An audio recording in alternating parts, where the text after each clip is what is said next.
वो गुस्से में आंधी के पास पहुंच जाता है। ए आंधी, तूने मुझे धोखा दिया। लेकिन मैंने तो तुम्हें कोई धोखा नहीं दिया। ये रखो अपना जादुई टिफिन, ये तो अब बिल्कुल भी काम नहीं कर रहा है। लेकिन ये तो वो टिफिन है ही नहीं जो मैंने तुम्हें दिया था। अच्छा, तो क्या अब मैं तुमसे झूठ बोल रहा हूँ? तभी उस आंधी ने अपने जादू से एक बड़ा टिफिन निकालकर उसको दे दिया। ये बड़ा जादुई टिफिन है, तुम इसमें जितना चाहो उतना आटा मांग सकते हो, लेकिन इसको इस्तेमाल करते वक्त तुम्हें ये मंत्र पढ़ना है।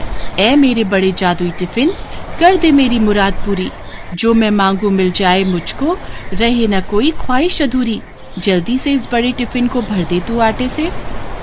तभी वो बड़ा सा टिफिन आटे से भर जाता है।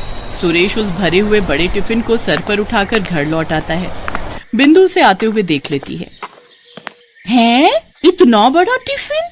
लगता है ये भी पूरा आटे से भरा हुआ है। अब तो मुझे इसे भी चुराना ही होगा। घर आकर सुरेश उमा को फिर से सारी बात बताता है। सच में जी, ये तो बहुत बड़ा टिफिन है, अब तो हमारी कमाई खूब होगी। हाँ उमा, जितना पहले मैं महीने भर में जाकर कमाता था, उतना अब मैं एक दिन में कमाऊंगा और मैं खुद का आटे का बड़ा सा गोदाम खोलूंगा।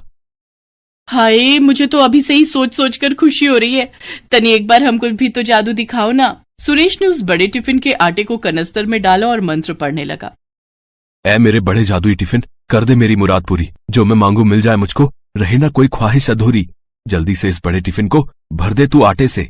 तभी वो बड़ा टिफिन आटे से पूरा भर जाता है और एक बार फिर बिंदु खिड़की से झांक कर ये सब देख लेती है। हाय रे, मर जावा, इतना सारा आटा जी। चलो इसे अभी लाला को बेच आते हैं और इससे जो पैसे मिलेंगे उससे हम चावल और मुर्गी खरीद कर लाते हैं। मेरा बड़ा मन कर रहा है रसेदार मुर्गी और भात खाने का। तो चलो फिर, देरी किस बात की। वो लोग लाला के पास आटा बेचने चले जाते हैं और बिंदु इस बात का फायदा उठाकर जल्दी से एक वैसा ही बड़ा सा टिफिन बाजार से लाकर रख देती है और उस जादुई टिफिन को चुरा ले जाती है। अगली सुबह सुरेश उस बड़े टिफिन को लेकर अपने काम पर पहुंचा और उससे एक बार फिर आटा मांगने लगा। वो काफी देर तक मंत्र पढ़ता रहा। ऐ मेरे बड़े जादुई टिफिन, कर दे मेरी मुराद पूरी, जो मैं मांगू मिल जाए मुझको, रहे ना कोई ख्वाहिश अधूरी, जल्दी से इस बड़े टिफिन को भर दे तू आटे से।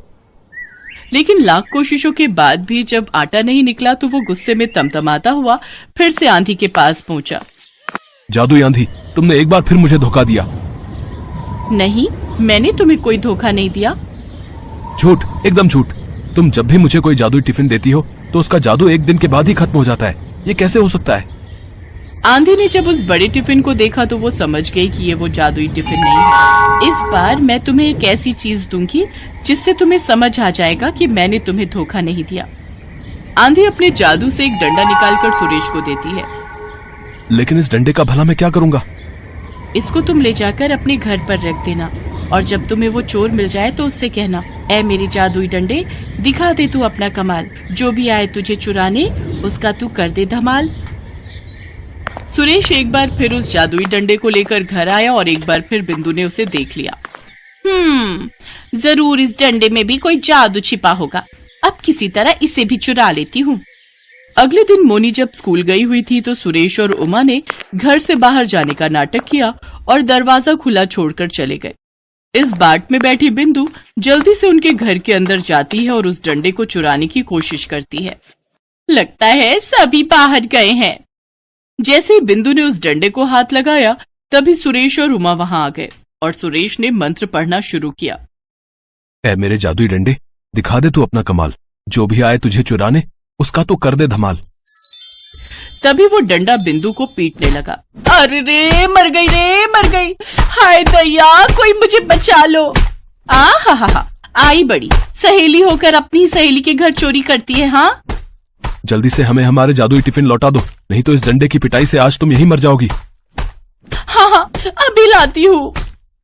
जब तक बिंदु ने सुरेश को उसकी अमानत नहीं लौटाई तब तक उस डंडे ने उसकी पिटाई जारी रखी। बिंदु दौड़कर अपने घर गई और वो दोनों जादुई टिफिन लाकर सुरेश को दे दिए। अब रुक जाओ जादुई डंडे, अब आज के बाद हमारी कोई चीज चुराई ना तो याद रखना। हाय, इतनी मार खाने के बाद तो मैं तुम्हारी क्या, किसी की भी कोई चीज नहीं चुरा।